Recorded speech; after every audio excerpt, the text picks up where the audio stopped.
Hey TCSTV viewers, it's Evelyn coming to you live from the camera store for another one of our hybrid events. Today we are going to be getting wild about photography with Canon mirrorless cameras and our special guest speaker, John E. Marriott. We have a wonderful group in the store today, but we also have a lot of you listening from around Canada and some other destinations around the world. This event, of course, is sponsored by Canon Canada. And if you registered for this event, thank you everyone here who registered and checked in. We'll be sending an email with an exclusive Canon offer. We're not able to send it or talk about it on the air, but we will send it to you. And if you want to get added to that list, you didn't register, but you want to get in on the deal, email me, evelyn@thecamerastore.com, and we'll make sure you send that offer directly. I also have to mention, especially for you guys here tonight, if you're wondering why we have pallets outside and we also have a whole bunch of boxes at the back of the store, it's because we are doing our massive 3-day clearance sale starting tomorrow morning at 9:30 a.m. So we're going to be doing giveaways Thursday, Friday, and Saturday, first thing in the morning. We have demos, we have seminars during the day, and then we also have lots of virtual presentations each evening. So definitely check that all out at thecamerastore.com. And all of our clearance deals that will be featured online will go live tonight before midnight. So you can start perusing some of those offers and then definitely come back because we'll have lots of deals that will be in-store only. We also have a lot of work happening behind the scenes. As always, we have our great team who set all of this up. And then we also have Drew and Jeff from our TCSTV Live Dream team. They always do an awesome job making sure all this works as best as possible. But of course, because it is a live stream, anything can happen. But what we love most is being able to interact with all of you both in-store as well as online. So be sure to put all of your questions in the chat. We will be doing an open Q&A at the end for our in-person audience as well. So yeah, definitely hit that up. And if for some reason you're not logged into YouTube, you can also email me your questions, evelyn@thecamerastore.com. So if you don't know who our guest is already, John E. Marriott is a Canadian celebrity photographer. I'm going to call him a celebrity photographer in the Bow Valley region of the Rocky Mountains. In fact, you can see a lot of his work in the Banff area on the bus system, but he's very well known, and of course we love John just from around here. We've known him for quite a long time, and we carry a lot of his books as well. So right now we have 5 of his 8 published books at the Camera Store. So we'll be putting a link to that in the chat, and for you guys here tonight, if you want to check some of those out, I heard there's a couple that we have that are like the last.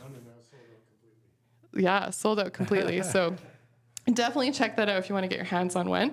But yeah, thanks so much, John, for being here tonight. Thanks to Canon Canada for making all this happen. And without further ado, I give you John E. Marriott. Thank you, Evelyn, and thanks, everybody. So what I got out of that is that I have to go home and tell my wife that I'm a celebrity. So she's going to be pretty thrilled to hear that. Thanks to Drew and Jeff for being here too, and to Canon Canada for bringing me in to do this. So today's talk, I'm going to get right into it because we've only got an hour. I can maybe spill over to an hour and 15 minutes. And I got a lot to cover here. So this is Getting Wild About Photography with Canon's Mirrorless. I'm going to first just give you a quick little background on me. So I started taking pictures seriously way back in 1993. I turned full-time pro in the year 2000, so this is my 24th year as a full-time pro. My first real SLR was a Canon EOS A2E. And I had, at that point, an 80 to 200 lens that no word of a lie, was probably 10 pounds. It was a gigantic, heavy thing. That was you see it there, Canon 300 f4. Now, even back then, with sort of rudimentary gear, I still took pictures that I'm proud of still today, almost 30 years later, and that have done really well for me over the years in terms of making money, being prominent images. This one was a cover of a book taken with 300 f4 back in 1993, end of 1993. Now, since that time, I have moved up, obviously, in gear. I'm going to talk today a lot about what I use now for mirrorless cameras and about all the different options Canon has. I bought my first big telephoto. I actually drove across Canada in 1994 in a banana yellow VW van that was the most beloved thing I'd ever bought in my life. It was the most money I'd ever spent on anything. And drove across Canada to Newfoundland and back, taking pictures all the way with my mom's old Pentax ME Super and Vivitar lenses, for those of you that remember those from back in the day, also very big, heavy metal lenses. Got back and I just was not happy with the quality of the photographs. And it was soon after that that I bought the A2E, I bought the 80 to 200, I bought the 300. And within a year, I just decided, you know what? I got to do something about getting a big telephoto. And I sold that van and I bought a telephoto lens that cost me $8,000 at the time, which was that was even more than I'd spent on the van in the first place.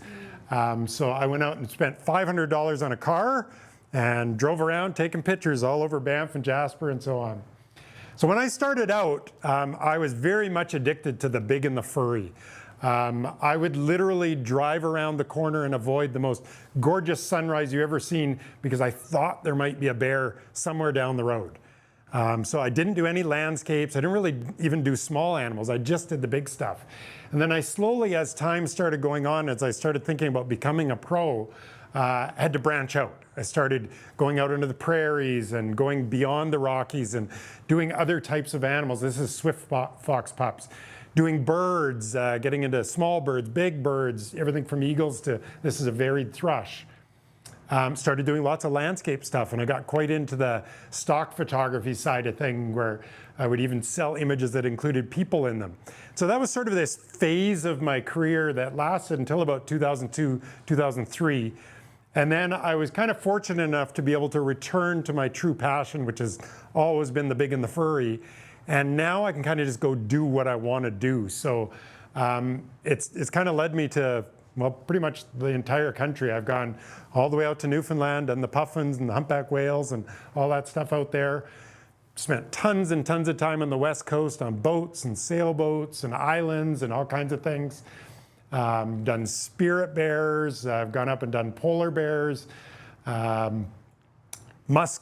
out on the tundra, caribou migrations, pretty much everything you can think of, I have photographed at some point or another. There's only two animals left in Canada that I have not photographed. One is a walrus. So I've seen them a couple times, but I have not been able to get photographs yet. And the other one is a fisher, which is a big pine marten-y like weasel, a larger version of a pine marten. Quite rare, although as you go into northern Alberta, it's not as rare, but tough to get photographs of, and I still don't have any photos of one. So today's talk, I'm going to start off talking about all the different Canon mirrorless cameras, what I use, what the other options are, what you may want to look at for upgrading or downgrading or backup cameras, all that kind of stuff. I go into just a very brief little section talking about some of the telephoto and zoom lenses that are specific to the mirrorless line. And then we get into some of the fun stuff, which is tips and techniques, some of my favorite stuff for making you guys better wildlife photographers. And then we do Q&A at the end of it all. So I'm going to concentrate mostly on talking, you're going to see most of these slides are the R5 and the R6. So these are Canon's to the flagship mirrorless cameras. But I'm also going to be talking about comparing them to the R7, the R10, the R3, which is the most expensive one in the line, and some of the older bodies. How many people here currently shoot Canon? Okay, so most of you, those of you that aren't shooting Canon, you can just kind of listen along and ignore or do whatever you want. Compare it to what you're shooting currently. So externally, one of the big advantages of the R5 and R6 and just going to this mirrorless line has been the change in weight. How many of you are currently already into the mirrorless line? So quite a few, over 50% of you. So you've noticed already that you immediately drop in weight, you drop in size. I love that. I mean, I do tons and tons of hiking with my gear. I do a lot of traveling with my gear. As airlines starting to tighten up, this becomes more and more important that our gear is getting lighter and lighter and smaller and smaller. But just because it's small and light doesn't mean that it's delicate. You know, this is all still weather sealed stuff, all the way even to the R10, which is only a $1,000 body, is still pretty decent for the weather sealing and stuff. And they still hold up pretty well to different weather and so on. So R5 versus the R6, R5 is on the left, R6 is on the right. R5 is the $4,500 camera. Now R3 is the step even above, but it's almost a sports camera. Because there are things about it that I don't love as much for wildlife photography. There's some things that are fantastic and I'll talk about them, but the R5 to me is pretty much the perfect wildlife camera. It's certainly the best one Canon's ever made to this point. And then the R6 is just the cheaper backup version, which does almost all the same things. And in fact, the R7 nowadays is also, I would fit into that category because it's also that crop camera. So if you got a 500, turns it into an 800. You got a 100 to 500, all of a sudden you've got a 300 to 800. Here's an example. So this on the left is the old 1DX. So and it was similar in size to Nikon's big flagship and so on. And you can see R3 chop that in half considerably, and then R5 goes way, way smaller and lighter and just easier to use altogether. In terms of wildlife photography, besides the weight, these sensors, the image files that come out of them, the noise that is produced is just miles ahead of what we used to deal with and what I used to deal with in wildlife photography. Particularly, I started in slides and then came into digital in 2005, and this is just, it's so much better. I can barely even describe it. The autofocus in particular right now is just mind-blowing. We'll talk a bit about that. And then very quick, very effective electronic or mechanical shutters. So you can be dead silent shutter if you want, or you can still have that sound. If I personally like the sound, so I usually have it on unless I'm photographing something like a den or a nest or something like that where sound is important. Now, you can ignore most of what this slide says. The reason I actually included it on here now, for some weird reason, my laser pointer works fine except for when I point it at the screen. What I brought this image up for is to show you one of the truly great things about mirrorless is that now you can focus right up to the edges on all sides, up, bottom, and I use this all the time. In fact, it used to drive me crazy with the old autofocus points on things like the 5D and older cameras like 1DX series and so on, that you couldn't just move the autofocus point wherever you felt like it. You were really limited in sort of the center of the screen. So, this is an example where you just simply couldn't have autofocused like this immediately back in the day. You wouldn't have been able to put an autofocus point that low and in that corner. And same with this image. You wouldn't have been able to choose either the truck or the bear. You would have been somewhere in the middle and it would have focused off on the road, and you just simply wouldn't have got a sharp shot here unless you lucked out and happened to hit a bit of the pavement that was kind of in between the bear and the truck. By the way, that's a warden hazing a grizzly bear off the Icefields Parkway. Unfortunately, a week after this, she got hit right on this corner on the parkway. The sensors, fantastic. The R5 is a 45 megapixel. I just love the croppability of it. I'm going to show you that here in a second. It's the best resolution in EOS history. So from a Canon perspective, that croppability, let's take a look at it. So here's an image from up in Jasper. This is the very first day that I got an R5. They gave me 100 to 500 and they said, go out and just test the heck out of this. You got it for 2 weeks. And so this was before it had ever come out. And I went out and I was just shooting everything. I wasn't really caring what the actual shot was. I was thinking, I want to see what can I crop afterwards? What can I do with it later on? So this is what it looked like before any processing was done. This is a 100% view of that 45 megapixel file. You can see the noise and you can see sort of grainy-ish in the background, but still lovely and nice and sharp and everything. Now we're going to play around with it a little bit. So there's the original. Let's just crop in nicely so we eliminate the butt that was in there. So I've cropped in 50% at this point. So basically gone to a 22.5 megapixel file, which is still tons. You could still literally print a billboard off of that. So now let's just take a look at this now at 100% and do some noise reduction on it. And you can see it is just like absolutely crystal clear, as clear as you could possibly want. And so these sensors now, to me, I'm not really sure how much further they can go. If you want to put your money into something right now, it's an R5 or an R6 or even an R7. And really, even as a starter camera, the R10 is a great option at $1,000. Great ISO performance. You think these huge files, you're going to see a lot of noise in them. Well, that shot I just showed you was ISO 2500. And as soon as I did a little bit of work in Lightroom there, that just cleaned right up to you couldn't even tell there was noise in there. And that's at 100%.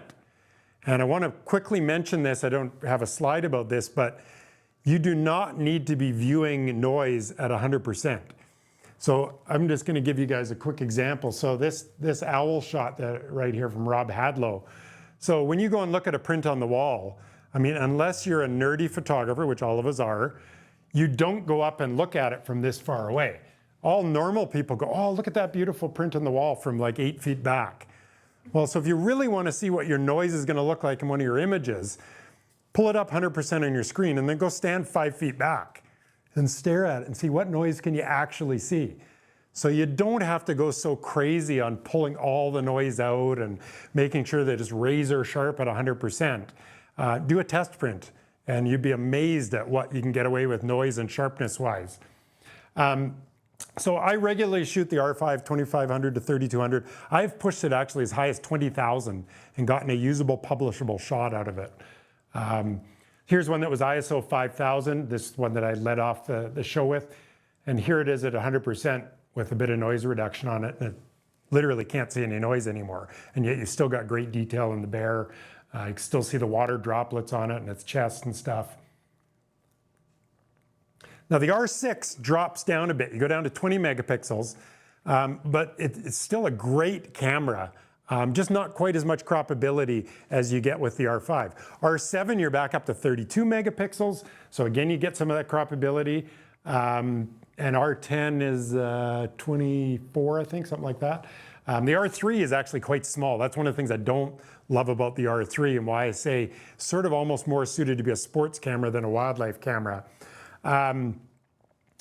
So with the R6, I regularly push it up to 8,000, 10,000 ISO quite regularly and had no problem. So this is a shot that has no noise reduction at ISO 5000. That's just plain 100% of the raw file. And you can come up and look really closely and you'd be like, holy cow, that's hardly got any noise in it, which is pretty amazing for ISO 5000. So one of the great things about mirrorless now is how fast you can shoot. It ranges from the R5, R6, where you get 12 frames a second mechanically. So that's where you can actually hear the little clicks, click, click, click. Or electronic, which is the silent one, you can get up to 20 frames a second. And then the R7 and the R3s actually go up to 30 frames a second. So you can really fire away. I usually shoot most stuff at 12, but occasionally we'll switch up to 20 if there's bears fighting or things like that. So it just basically allows you to capture that exact action. So with this puma yawning, this was in Patagonia, and I could literally just pick from whichever shot I wanted out of the mouth slowly opening and then closing again, because I got them all. You can get a good 5-second to 10-second burst of images before your buffer starts to fill up. So you can pick, right when the leg's coming up, whatever angle you want as things are walking along. And then the real groundbreaker nowadays is the animal tracking autofocus that focuses in on the face or the eye of an animal, and it's getting better and better every update, every firmware update you do. And it's included on all the different EOS R models from Canon, all the way from the R3 all the way to the R10. Now, I should mention though, the autofocus is much better on the R3, the R5, and the R6, and then it steps down as you go R7 and R10. There's just not as many autofocus points to work with. So you get about 1/10 the number of autofocus points on the R7 and R10 that you do with the higher end models. So that's kind of what you're paying for, one of the main things that you're paying for. So you notice I say in here, I only actually use it about 50% of the time. And I'm gonna, as we go through the slideshow, I'm gonna talk to you about what images I have used it on and which ones I haven't and why. So if you see an image and you're like, did you use tracking on that one, John? Just feel free to ask if I don't mention it. You notice I say it works superbly on things like bears, wolves, birds. Doesn't work very well on moose. Doesn't work very well on black bears. So things where it has trouble picking out the eye. So a black bear, black eye, black body, black nose. It just has trouble with stuff like that. Dark moose, dark brown eye, same thing. So sometimes it works great, and sometimes it doesn't. So we'll kind of go through stuff like this. It works just fabulously on, where you got a big contrasty eyeball. They developed this all based on dogs and cats. So things like coyotes and foxes and wolves, it just works wonderfully on. You get them walking anywhere towards you where you can pick out an eyeball, and it's just going to track that eyeball all the way through. And you can see that's just absolutely lovely sharpness. So this was ISO 5000. I've not done noise reduction on it. You can see a little bit of noise in the background. If you're in the front here, probably in the back, you probably can't see any. Does a great job of tracking. I'm terrible at birds in flight. It's probably my biggest weakness as a wildlife photographer.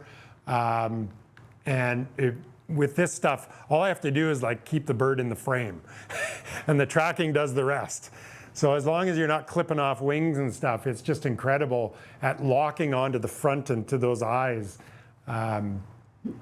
It's great for things moving side to side too, even if you can. So in this case, instead of using the eye tracking, I just use the animal tracking, just the main mode. It does a lovely job of just picking stuff up and following along with it. And then this is an interesting one. So I also used face tracking on this one. This is in a boat as I'm drifting by on a river. And normally in the past, you'd have to figure, okay, how am I going to compose this and get it to autofocus at the same time? Because I've got the bear way down in a corner where the autofocus points used to not really go. And now I didn't have to worry about that. I just had the tracking on. And all I worried about was composing properly and figured that the autofocus was going to take care of the rest, and it did. And so I was able to just compose with what I wanted and let the camera do the work. Here, again, this is a wolf that was right behind the tree, and I had the eye tracking on, and as soon as it looked out, it picked up that eyeball just within a split second, and it was literally lasted maybe a second, and then it pulled its head back and started walking. And if I hadn't had that on and hadn't had that capability now, I would have missed the shot. Or I would have had a lot harder time getting it and knowing exactly where the head was going to pop out. even the regular autofocus, so when you're not on the tracking, but just moving your, like we've been used to in the past, moving your autofocus points around is still very reliable and very fast, and it works much better than just about anything that existed before. So these are all examples where I was not using the tracking. Instead, I was using an autofocus point or a series of points and just moving it around with my thumb. So using that little controller on the back of your camera and just picking out things. And it still works just wonderfully for that. So some examples of that. Someone had asked me how many wolverines I'd seen. This was one of them. That was out by Lake Louise back in 2021. Weather sealing and durability on all these cameras now. So did anybody own the 1DX series back in the day? Nobody. So they were oh, Drew did, yeah. So they were pretty bomb-proof. They were like, and same with Nikon's top of the line. I remember Chris from the camera store when he was back here doing their channel, and he dropped, I can't remember if it was an F3 or an F5. He put it in a creek, and the 1DX is the exact same thing. You'd literally put it in a creek and sit there for a minute and pull it back up and just start shooting again like nothing ever happened. So the R3 is that level of weather durability. R5 and R6 are not quite, but they're still, you can be out there and whatever elements firing away. So this was foggy, rainy. I don't even necessarily always use a cover because they're so good now at protecting you from the elements. Rain in the Kutzmatine, you can actually see the little drops of rain off in the background there. And as long as it's not a full downpour, you can pretty much shoot in it. Even full downpour, I still shoot in them. And the extreme cold, so this was taken on a day at -30. And I was out there 4.5 hours in a little tree well, hiding from I was actually not looking for wolves, and so found them just sort of by fluke. I was tracking cougars and ended up hiding in this tree well for 4.5 hours in -30. And the camera performed throughout it all. So it was still on the same battery the whole time. Took almost 1,000 shots of this. This was the Banff Town Pack, still is the Banff Town Pack. So when you compare some of the key differences between these cameras, resolution, the buffer on the R5 fills a bit faster than a couple of the other ones. That's just because it's a bigger file to start with. There's not as many high-end video choices when you get R6, R7, R10. Most people don't care about that anymore. So I often say to people, get an R5 and get an R7, or get an R5 and get an R6 as a backup, or I'd have 2 R5s. Autofocus, as I mentioned, not quite as good in the R7 and R10. R7 and R10 are crop cameras though, so you buy 100 to 500 and suddenly you've got a gigantic zoom that's fantastic. And then price and weight, you go all the way from R3 at 8,000, R5 4,500, all the way down to R10 at 1,000. And they kind of go in, everything's sort of like 50% of the previous one. So you can pick what level suits you. R3 is that big workhorse one that I showed you at the start. It is incredible for ISO. I shot it up to 45,000 ISO and was still getting usable images. And I was like, holy cow, that is crazy. 30 frames a second, incredible autofocus. I just didn't like that it's not as croppable. It's literally half the size of file as an R5. And for me, I crop a lot. Especially in things where I can't get as close as I want to get. And that allows me to stay back further and let the animal just behave naturally, which I love, and then I can just crop it in later. So there's an example of something with the R3, it's just superb at capturing action, things like that. So if you don't mind the smaller file and you've got a spare $8,000, then you can grab an R3 for some wildlife photography. Compared to the older stuff, 1DX, 5D, 7D, all those types of stuff. I mean, the silent shutter is fantastic for wildlife now, being able to switch to that. The image quality is better. It's just plain better than what you got before. Best autofocus yet, and amazing stabilization now. The in-body stabilization combined with the stabilization in the lenses. Great ISO, superb video. I'm going to let you guys just sort of read through this a bit. Decent battery life. It's actually not as good on things like the R5 and R6 as it was in the 5D and the 1DX series and so on, but it's good enough. I was telling you, minus 30, I shot 4.5 hours.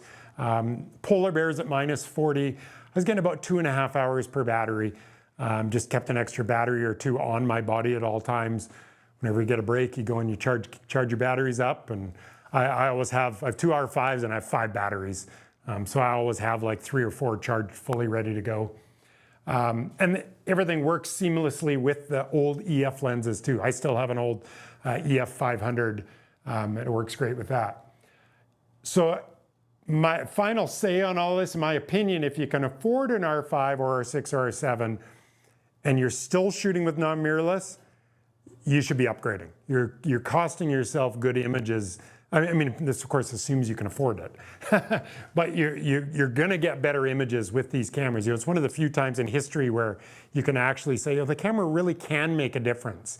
And then if you're looking even at the R7, R10, it's more debatable whether whether you would get full use out of those, but I think so. I think even an R7 is a good upgrade. Now, quick little blurb about a couple of the lenses that are out there now. 100 to 500, the 600 f11, 800 f11, and 600 f4. This is one of my favorites, 100 to 500. I don't love that it's 7.1, but I've actually gotten quite used to it now. Of course, the old 100 to 400 was a 5.6. It's small, it's lightweight, it's smaller than the old 100 to 400. I don't use it with the teleconverter much, but there is the comparison of it. So it's even lighter and smaller than the old 100 to 400, which is great. And I just love the ability to be able to zoom in and out and do the cropping right in camera, which obviously is ideal because then you still have that 45 megapixel file and you can print gigantically if you ever want to. But being able to just frame images exactly as you want, so you're not limited like you are with a prime lens like a 500 or a 300 where you can't zoom in or out and get what habitat you want in there.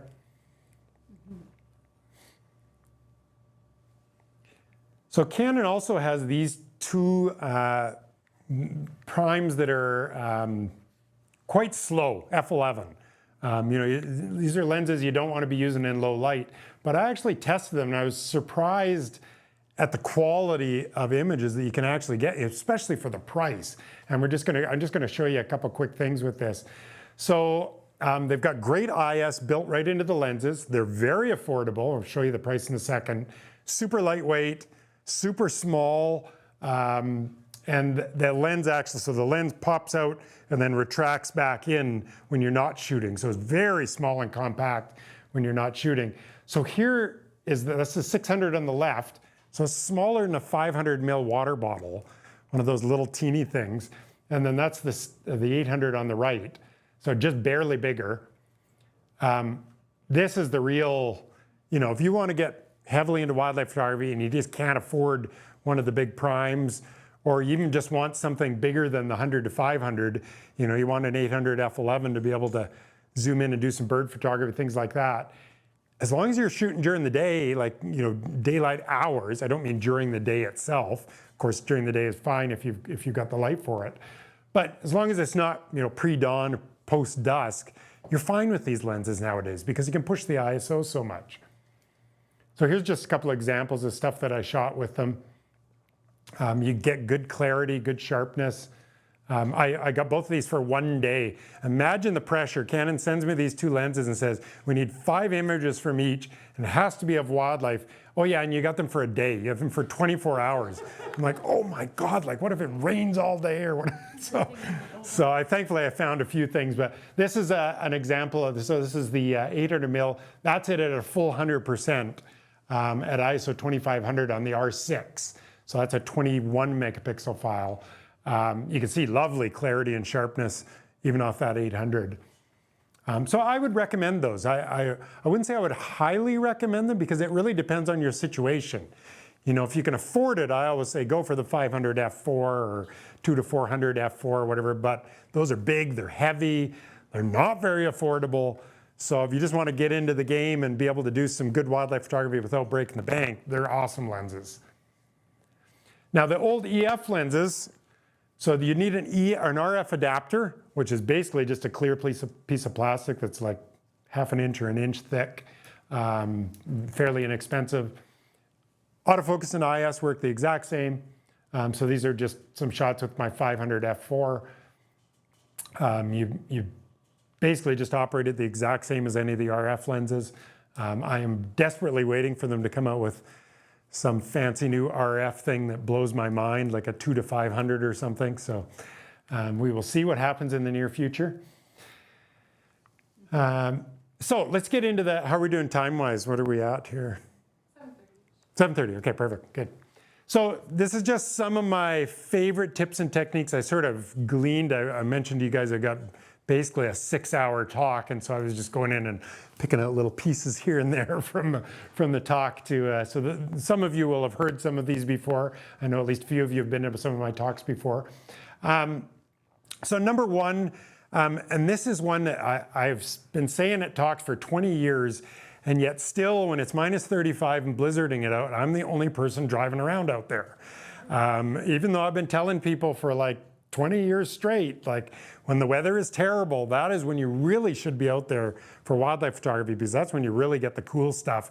And when there's nobody out there, you know, it's you, yourself, and now this is on one of my photo tours, so there are other people, but you know, Great Bear Rainforest, and you're out doing spirit bears and stuff. Literally sometimes I've had 7-day trips where it just rains from this day you arrive, this moment you arrive, to the moment you leave. 7 straight days of rain. And you think, how on earth can you possibly photograph out in that? Well, you can. You just have to get prepared for it. Rain gear, you get a cover for your camera, you can change cards, change batteries, you get very good at it. You come on one of my tours, I show you exactly what to do. Carlos and Jamie have both been on a couple with me out in pouring rain, doing bears and stuff, and I mean, it's super exciting, and you just learn to deal with it. And you can see the kind of gear you have to get used to, but it's not even that expensive. You know, the guy in front of me, here's a guy from Victoria, comes with me on lots of trips, and his rain cover is literally 20 bucks, I think, something like that. Mine's a bit fancier. It's called a lens coat, about 200 bucks, but I mean, it allows you to shoot all day long in terrible weather. And you can get all kinds of cool shots then. So this one, I don't actually know if you can, on my screen, you can see the rain pretty easily. Those in the front probably can, but it was pouring away here. This is a big old brute called Brutus, who in 2020, this is 2016, but in 2020 we photographed him, and he's the oldest known male grizzly in North America. He was 32 years old at the time. So I've never caught any in research or anything that have been older than him. They're females, but never a male. And it's crazy. He was actually the most dominant male in the Kutsumatine up until 2012. And so it's incredible that he actually lived another 9 years after that. After he'd lost his dominance, he finally got beaten in a fight, and still lived another 9 years to 32. But I just love going out and, you know, like this is a type of condition that so many times I've been up in Jasper back in the past, and you know, photographing bears or things like that, and the weather would turn nasty and everybody would drive into Jasper and have lunch, and I'd be like, what on earth are you all doing? Like, this is the best time, like the soggy rain falling down, and when you get the cool shots. And then I love going into the extreme cold, whether that's here or whether going up into the Arctic. So I've gone up and done polar bears 11 times now, in all sorts of different camps, and on the extreme north up on the floe edge and all kinds of stuff. So number 2, and this one I go into quite a bit of depth on, and this is learning how to handle different types of action in wildlife photography. So these are all the types of situations I'm going to talk about, and I made up all these names, so if you go Google them, you're not going to find anything. But I'm going to just go over each of these different scenarios and what I do in terms of different settings, autofocus points. Do I use tracking or not tracking? Do I use continuous focus or not use continuous focus? All sorts of different things. In fact, one of them I actually even use manual mode on instead of shutter priority or aperture priority, which is what I normally shoot in. So this is just a rudimentary thing that I stole off the internet just to give you an idea. All cameras look a little different than this, but to give you an idea as I'm talking, you know, the top one is where you're using all your autofocus points. Nowadays, of course, that goes much broader. It goes pretty much to the edges on all sides. all the way down to a single autofocus point, or even some cameras allow you to do a point within a point, and really fine tune on an eyeball of a wolf that would be way at the back of the room. You'd still be able to dial right in on that if you're using that spot autofocus, if your camera allows that. Autofocus expansion, it would be where you're just using some of the points around your main point to assist in that. And then zone is where you'd pick like 9 or 16, and you're kind of taking that, if you've got that screen there, you're taking one chunk of the screen at a time. You're kind of moving it around and taking a big chunk. So I'm going to talk about all the different situations where I use different versions of these and shift around. Now I have my camera, my R5 set up that I can just, and you can customize your cameras, especially the R5 and R6 and R3, but I have mine set up so I shift around between these with just one click of a button and a roll of a dial. So I've customized one of my buttons that I click it and just roll around through these 5 options basically. And one of my options is the full face tracking, eye tracking one. So I can turn it on with a click and a roll, or I can turn it off with a click and a roll, literally in a split second. And you want to, if you're using that, you want to be able to do that. And I'll explain why as we go through here. So plain old action kind of covers sort of any type of animal moving that isn't necessarily, what you would it might just be, well, the first example I'm going to show you is just a beaver chewing on a tree branch.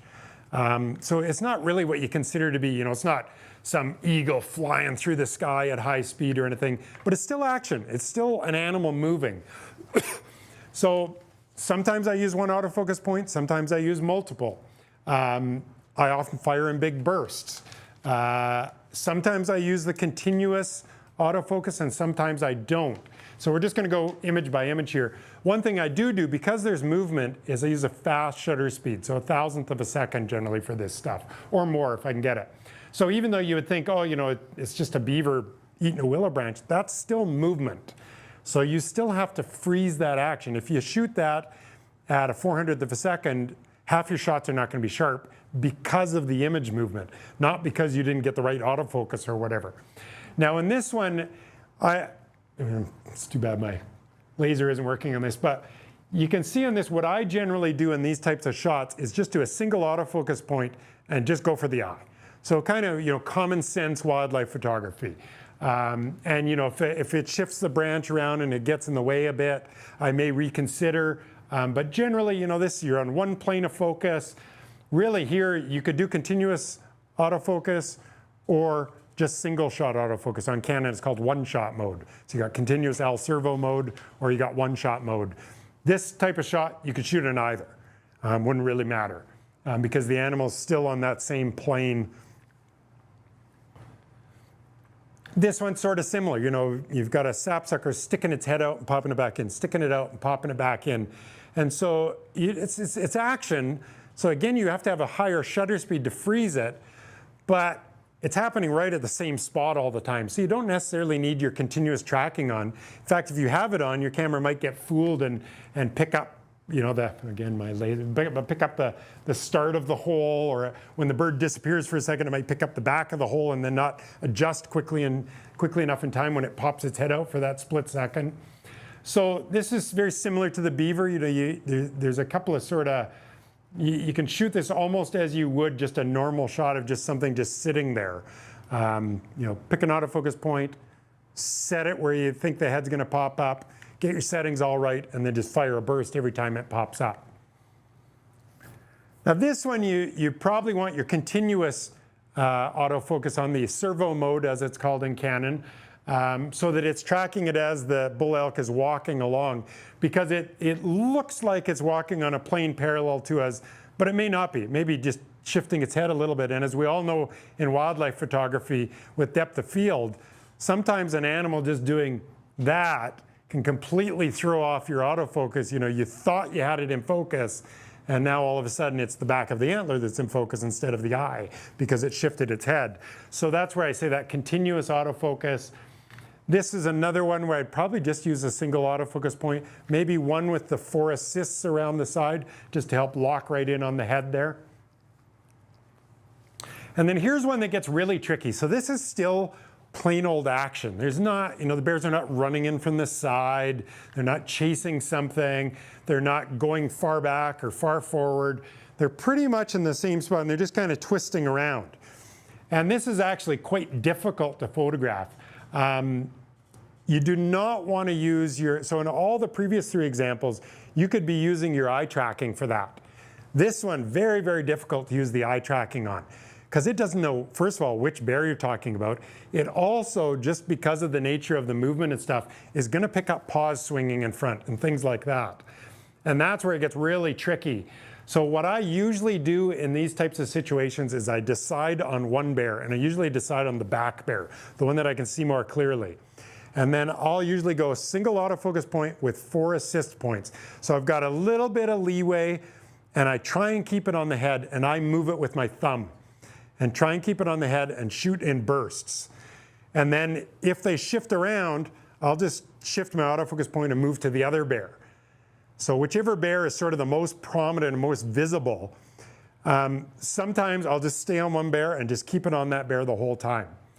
Now, if you've ever shot this kind of thing with the eye tracking on, you'll just notice that you get tons that it looks like it's locked on and like it's doing a great job. And then when you get to the editing phase, you're like, what the heck? Like, what was it picking up here? Like, you just don't get a lot of keepers. And it may be that critical moment that you miss because of that. So that's why I say do not use the eye tracking for stuff like this. And I rarely use eye tracking if there's more than one animal, period. Because how's the computer, because that's what it is, it's a camera computer, how is it supposed to know which animal's eye it's supposed to be picking up on? And it might be locked on the one you want, and then just all of a sudden in the middle of your shooting, it'll just switch. And so I always turn it off and go back to my old school kind of just moving my autofocus point around and deciding if I'm going to use one point or several or a big zone, depending on what's happening with the action and stuff. Now, so now we're talking about some serious movement. Animal walking towards you, animal walking across quite quickly at a diagonal, bird flying across, that kind of thing. So again, fast shutter speed.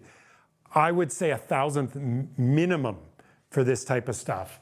Sometimes 2,000th, 2,500th. Always use the continuous or servo mode. Now you notice here I use the word tracking.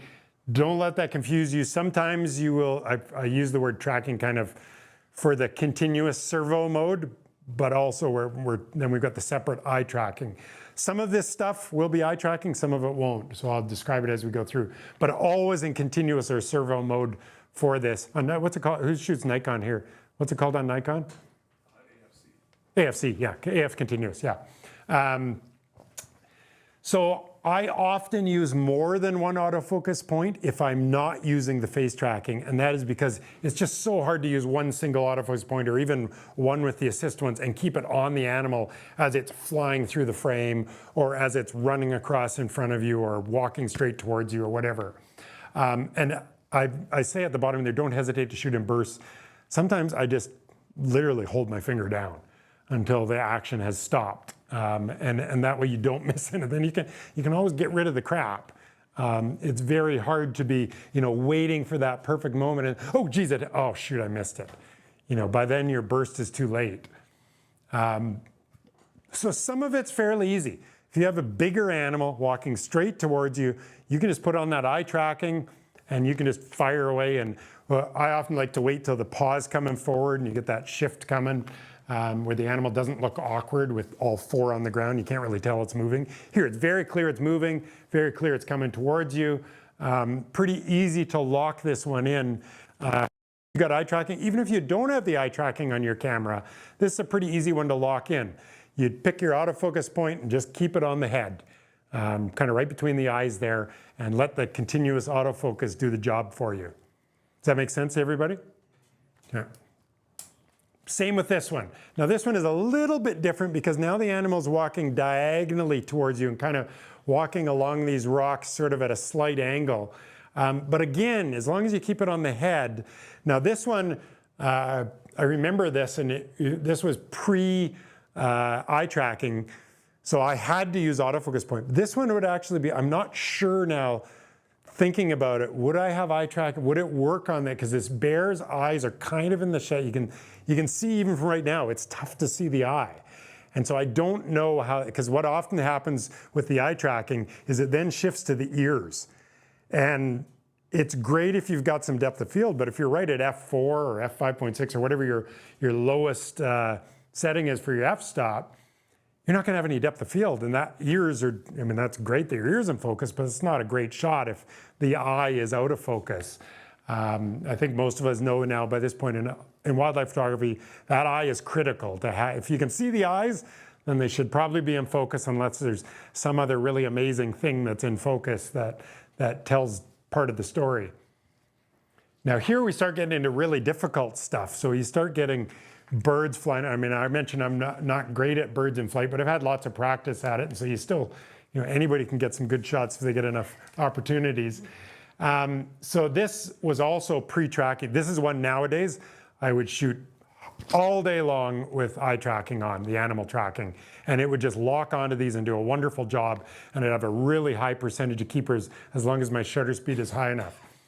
Back in the day, when I was using when you're just using your autofocus points, I use a zone for this.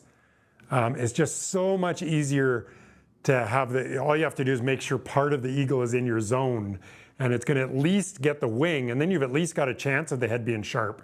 Or ideally, you're right on the whole bird, and then it's going to get the head sharp, and you're doing really well. Short-eared owls, you're getting into low light. This is at Boundary Bay in Vancouver. This starts getting really tricky. And so you can see in here, I was not able to actually get a high enough shutter speed, but sometimes that can work. As long as the head and the eyes come out sharp, it's okay to have a bit of movement in the wings and stuff. So this was a 500th of a second. I just simply couldn't get any more. I'd already pushed my ISO as high as I could. So this was pre-tracking, but this again, nowadays, I would have eye tracking on for sure for this kind of thing. Most bird stuff, as long as you've got a nice unobstructed background like that, and it's a single bird, that eye tracking just works wonderfully. So this next one I've called reactionary spot photography, and I'm just gonna have a drink here for a sec. So this isn't gonna mean much to you until I start showing you some of the images. Again, fast shutter speed. This is what I call ready, aim, fire photography. So it's stuff, a whale leaping out of the water. Well, as much as we would all love to, most of us cannot just magically see under the water and see where the whale is going to pop up. But if you get onto a humpback breaching, for instance, they might do it 60 times in a row. You might be there all afternoon. So you've got to get good at figuring out, well, okay, I'm ready and I'm in it. There it is. And you just go and you fire and you have all your settings set. And that's how you get your shots. So it doesn't really matter if you have tracking or no tracking on. The key is getting that autofocus right at the start. And then it's also really good if you don't go like this and then bob like that, or so if you're on a moving boat, it gets even harder. But I see people sometimes, and it's happened to me too, where you're waiting, and dolphin jumps up and you get so excited you shake. And not much you can do about that. You just have to hope you've got a fast enough shutter speed. And sorry, I'm spitting all over the place here. So this kind of stuff, you literally, it's the spray and pray. But if you've got all your settings correct, then you have a much higher chance of having success on this kind of stuff. So nice high shutter speed. I sometimes, this kind of stuff, will switch into manual mode. So I'll say, I want a 2,000th of a second. I want it at f8. I'll let it figure out what the auto ISO or set your ISO, whatever it needs to be. I often will set it in this case. So I set all three, go into manual mode, set all three, test a couple shots real quickly, make sure I got my histogram looking great, make sure, even your little JPEG looks good, and then you can just fire away. Then because your settings aren't going to change that quickly. The sun's not going to, it might suddenly go behind a cloud, then you got to change your settings. But for the most part, you're stuck in the same settings there, or same light as these dolphins are, this is dolphins following in the wake of a boat that I was on. And so they're all in the same, the boat's going the same direction. I'm shooting in the same direction. It's the same light for like 20 minutes straight. So why wouldn't I just go to manual mode? And then there's nothing going to trick the sensor into over or under exposing, which is some of what you can run into if you're just ready, aim, fire. And what happens if there's a dark part of the island back in there that your sensor thinks is what is part of the picture, and it exposes for that. Okay, it's 8 o'clock. Okay, perfect.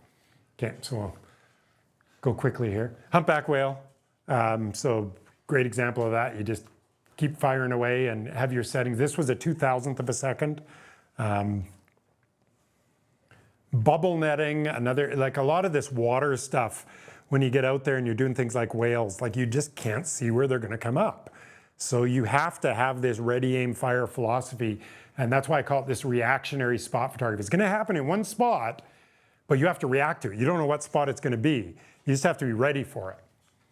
Now the next type is very similar, but it gets even harder in that you have to react to it and then the thing moves. So imagine you're sitting on a creek, you're photographing spirit bears, and you see a bald eagle fly through with a fish in its mouth. You're like, oh, that was cool. Okay, I gotta be ready for that next time. So you get all your settings, or you get your camera ready for it and everything. This is the type of thing I'm talking about. You don't know when it's gonna fly in, but it could be 10 minutes, it could be 15 minutes, it could be 2 minutes, and you don't know if it's that side, this side, whatever, but you know more or less what your background's gonna be because you're sitting on a creek and it's gotta fly in front of you somewhere. And so you can figure out all your settings and you can get in manual mode and you can just be sitting there ready and here it comes and you lock on. But now the hard part is now you actually got to follow it too. So it gets even harder. So I usually go high ISO, crazy high shutter speed, full tracking. Nowadays I would do eye tracking. Back in the day I would do just full zone for as much as you can with the autofocus points. And you aim, follow, and fire. So trying to get stuff that's just coming in and dive bombing into little bait balls, grizzlies running after salmon, where grizzlies just walking along all calmly and just all of a sudden bolts at a 90-degree angle or 45-degree angle this way or what, and you just got to be ready. You just got to have your settings and be ready to go. So what's the autofocus on those again? So I would be in the continuous autofocus mode, servo mode, and the eye tracking turned on for most of these, all of these examples, I think. Yeah, that one, it's still going to be better than you trying to change your autofocus points on the fly while the thing's running across the screen. Same with the multiple whales that you have? Those multiple whales, that's more, you can go either one. Yeah, you could go eye tracking or you could, you're probably going to end up about 50-50 on them. There's not going to be a perfect, it's going to depend a lot on your reactions, your reactionary time. Here's another one, American Avocet. So trying to pick it up and then it flies around you, or it does a loop by you or something. So again, with these nice clean backgrounds, though, nowadays you can turn on that eye tracking as long as you keep it in the frame. And this is where something like an R5 is super handy, because if I got 100 to 500 on there, I zoom out a little bit so that I got some leeway. And the camera still tracks it well, and then I can crop in and get the image that I want. Whales coming up doing more normal things, but they're coming up, they're breathing, and then they're down right away again. This whole process is like a second, 2 seconds. And so you're trying to figure out the trajectory of where they're going to come up. Don't focus too soon. Don't focus on the water as it starts parting. You want to get the whale, the fin, as it starts coming up. So it's super hard. And a lot of practice, but this is the kind of thing, this type of shot, the eye tracking won't work on this. There's no eye for it to, so it may pick up the fin, it may pick up the water. So I'd use autofocus points on this. And what I generally do is I actually don't use continuous focus on this. I just wait till I start seeing that fin come up and I focus right in front of it. So I know as it's going to, because as it's going to come up, it's going to come forward. And I just start firing a big burst. And that usually works really well. Repeat setup photography. This is where it's the same behavior repeated over and over again at the same spot. So bird flying in, landing at a perch, close to its nest, things like that. Fox coming up and always sitting in the exact same spot by its den. So I often, in these cases, will set, if it's a bird coming into a perch, I will actually pre-focus on the perch, test all my settings, change everything into manual, turn off my autofocus, and just sit there and wait for it to land. Then you get it just as it's coming in and landing. So again, high shutter speed though, and choose an appealing background. If you know what perch they're landing on all the time, well, move around and figure out where the best background is so you get the bird really standing out, or the animal, or whatever it might be. This one's slightly different, but again, it's coming into these flowers. You can pick your background. Funnily enough, that's actually you cannot tell, but that's actually a shed in the background, a shed in shade. So just flowers in my sister's garden in Salmon Arm. Low light action, the final type of action photography. Get artsy, half a second to about a 50th of a second. So this is the end of the day and you think, oh, I'm done, light's all gone. Well, if you've still got animals there, you might as well try some other stuff and see what you can get. So sometimes I crank the f-stop way up. So a couple of examples here of bears running around, spear bear, and it's just standing there. So you blur the water out and do a nice slow shutter speed. And this is with a 500 with a 1.4 on, and you're still able to blur stuff out. And you get like literally hundreds that are unusable, but all you need is one good one. So another technique, how many of you right now own camo of any type? Okay, a few of you. Camo. So camouflage clothing or camouflage blind or camouflage mobile blind when you can just throw a blanket over yourself. So I own full sets of every season. I own lightweight, I own heavy, I own waterproof, I own blankets I can put over myself, I have blinds, I have blind fences, I have literally everything. And use this to your advantage. A lot of wildlife photographers use it a bit, but don't fully get it. In fact, you go to Jasper and you see all these people driving around in their cars photographing bears wearing full camo. And I'm like, okay, that's taking it probably to the extreme. You don't need to go to the grocery store in full camo. You probably get weird looks and stuff. But when you're out doing certain species, this type of thing can be very, very handy. So I have cold weather, hot weather. I literally have stuff that is so thin that I can throw it on over, like I throw it on over this, and it wouldn't heat me up at all in the middle of summer. So great for stuff on the prairies. In the prairies, there's no cover.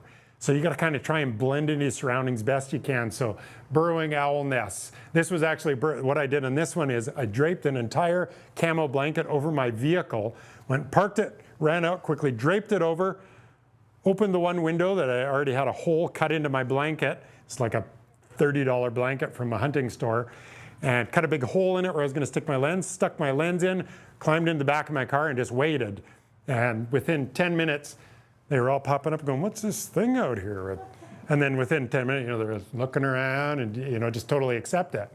Swift foxes, any kind of dens, nests, things like that. It's just invaluable to have camo. No, it's not always needed, but it can be that extra difference between a great shot and not even being able to approach and not even be able to get shots. So that's why I consider it so handy, and just if you want to get a step on other wildlife photographers, get more into camo. Even though it sounds crazy, just like I said, don't wear it around too much in public. But you can do stuff, this was from my Kootenai Wolves book, and for 5 years, I basically observed these wolves without them knowing that I was there. Now, there were times they knew that I was there, but almost never knew exactly where I was. They could smell me at times, but there was just like a glass eye sticking out a little bit of my head, and that was it. And everything else was just camouflaged right into where I was. And then the final one, how much time do I have, Evelyn? 8:04. 8:04, okay, we're good. Shutter speed. Now, I've talked about this a lot with action stuff. Shutter speed really is king. And I want to point out just sort of some of the minimums that I consider for wildlife photography and tell you one really good example of concentrating too much on depth of field.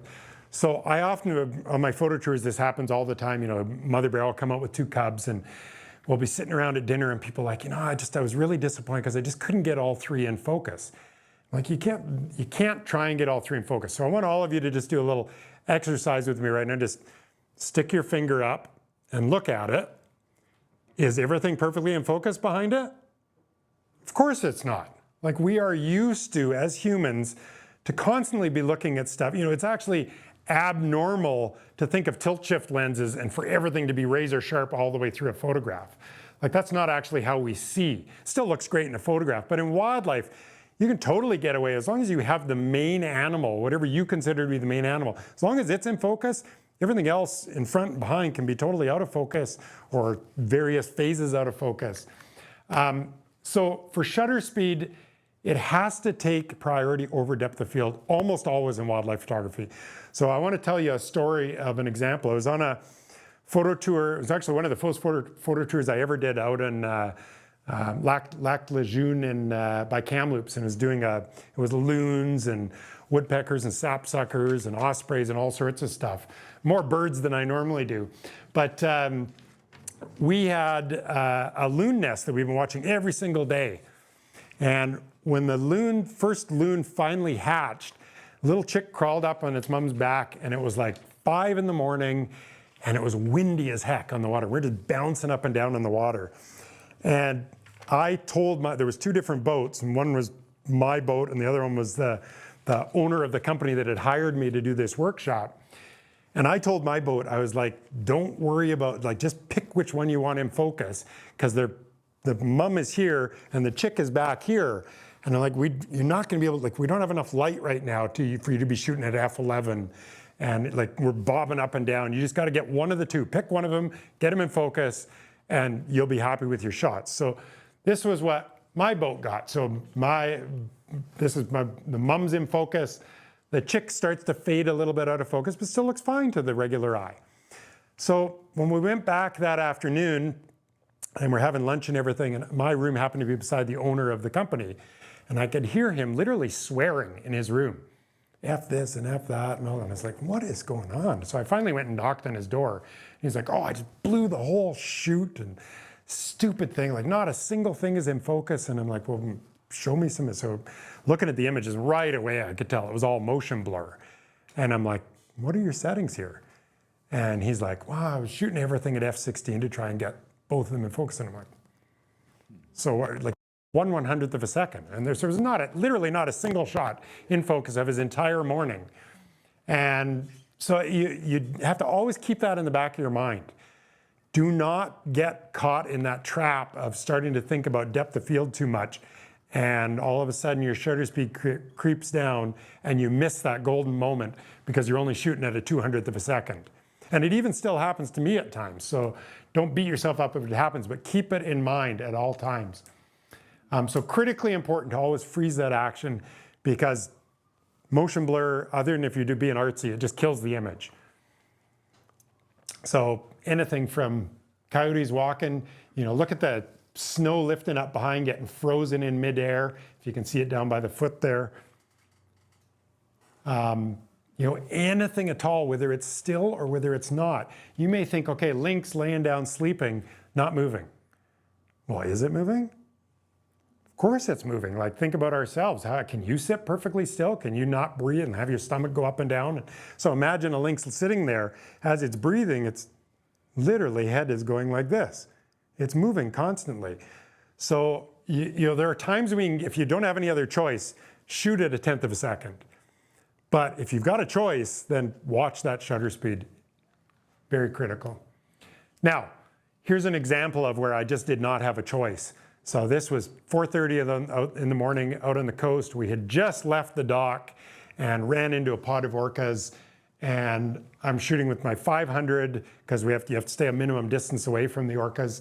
At 500 with the teleconverter on, and I couldn't get any higher than the 40th of a second. And I was like, there's so little chance that any of these are going to work. But I shot 700 shots, and 2 came out sharp. And this was one of them. So do it anyways. Like if you got something amazing, you got a Wolverine running around, and it's a 1/10 of a second, shoot it anyways. You never know, it might work. Okay, so that's it. So thank you to the Camera Store and to Canon Canada, and That's my websites there. Got the books here. I did want to mention too, for anybody that's potentially interested, I have 2 spots left in my fall slate of tours. I have a cancellation that just happened on my Grizzly Bear tour, September 24th to October 1st. It's expensive as heck, but you literally are photographing like 20 grizzlies a day, and you're staying in a 5-star lodge. The chef is the former chef for the Vancouver Canucks. It's like living life. It's like pretty glorious. So it's in the Chilcotin in BC. So you just have to get yourself to Vancouver, and then you get on a charter flight and fly you into a little secret airport and all kinds of cool stuff. And then I also have 1 spot in my Jasper workshop, which is a full 5-day workshop where basically you hang out with me for 5 days and 4 other photographers, and we just go through absolutely everything and put it all into practice. We're in the field all day long, and then at night all we do is talk about photography. And so you literally go from, I think, did one of you guys do that one? Did either of you guys do Jasper? No, neither of you guys did, yeah. So that one just goes right from start to finish. That one's October 19th to 24th. So bull moose, bighorn sheep, elk, all that kind of stuff. Bears, maybe wolves. No promises on that one. So that's it. Thank you, guys.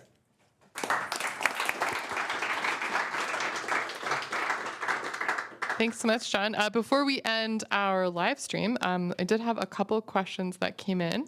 The first one was from Amanda, and I think you briefly covered it, but if you could maybe just give a reminder. She asked, as a wildlife photographer, what Canon mirrorless gear is currently in your bag, and what gear is on your must add to your bag list? So the must add is easy, and that's the brand new fabulous magical lens that is yet to come. I don't know what it is, but that's what I've been saving up for like 2 years. So I'm ready when it comes out. In my bag right now, 2 R5s, 100 to 500, a 500 f4, 70 to 200, 2.8, and 16 to 35 f4 for those odd times when I still do landscapes. And then there's a question that was emailed in from Carl asking, what was the most dangerous situation that you ever felt like you were in with wildlife? So interestingly, I mean, this is a question that I get asked a lot. You know, I've been doing it almost 30 years, and you know, how many times have you been charged by bear? I'm pretty proud to say never. You know, I don't put myself in situations where I am threatening, particularly an apex predator. So I just am super careful to not cross that line. Doesn't mean it might not happen someday, but I try my absolute best not to have it happen. So I can give you an example. You know, in my cougar tracking project, found a very fresh kill a couple winters ago. Went in and hid, saw the cougar come in. Could not really photograph it from where I was. Decided, okay, I'm gonna show myself to the cougar. So I literally just stuck my head out a tiny bit, took my camo off, and just waited. And it took about 30 seconds before it spotted me. I was like 125 meters away from it. It immediately moved off the kill and ran away. Did not go in there again. So that is a situation where if I were to go in there, A, I'm disturbing it. It's not really very ethical. B, if I go in there again, there's now a chance that this cougar could get aggressive. It did not accept me right away. It wasn't cool with me being there. So those are the kind of situations that I don't put myself in. You know, I was far enough away initially that I don't really, you know, 125 meters, it's not something that a cougar typically is going to cover. They don't charge like it's more if you stumbled in and got 25 meters away from a kill or something where you could have something happen. So I haven't had, my most dangerous was an elk. I was photographing a redneck grebe in a pond at the Jasper Fairmont Hotel. And what's that pond called there, Mark? The one that everybody skates on, the oval loop? Yeah, Beauvert, yeah. So I was in Beauvert and I'd waded out in waders and I was photographing the redneck grebe on a nest and it was coming in and out. And I had not noticed, I kind of shifted to the left and I had not noticed, I had not seen, there must have been an elk calf in the reeds there somewhere, in the grass there somewhere, because all of a sudden this cow elk came charging out of the bush and raced towards me right through the water, and I had to wade out actually like to this deep in the water, like holding my 500 and tripod up above my head, and she was just pounding the water like 10 feet away from me, and it was absolutely terrifying. And then she turned around and ran away and disappeared, and so I thought, okay, I'm going to wade, and so I waded around to one of the other sides of the lake closer to the road, and I got out, and like 2 seconds after I got out, she came charging out along the shore, and I ran into the trees, and I was on one side of a pine tree, hunkered down, and she was on the other side, tearing the bark off with her hooves. So that was by far the most heart-thumping, like, that was full on where I thought I was going to get hurt, and thankfully did not. And that was just like when you're out there, things can happen. Absolutely. Well, before we get to a few more in-person questions, I just want to again thank our live stream audience tonight for tuning in. We hope you enjoyed this presentation with John E. Marriott. Again, special thanks to Canon Canada for making all this happen. And if you've registered for this event, we will be sending out that email with the special Canon offer. And you can still get on that list. Just send me an email to Evelyn@thecamerastore.com. And we'll catch y'all again very soon.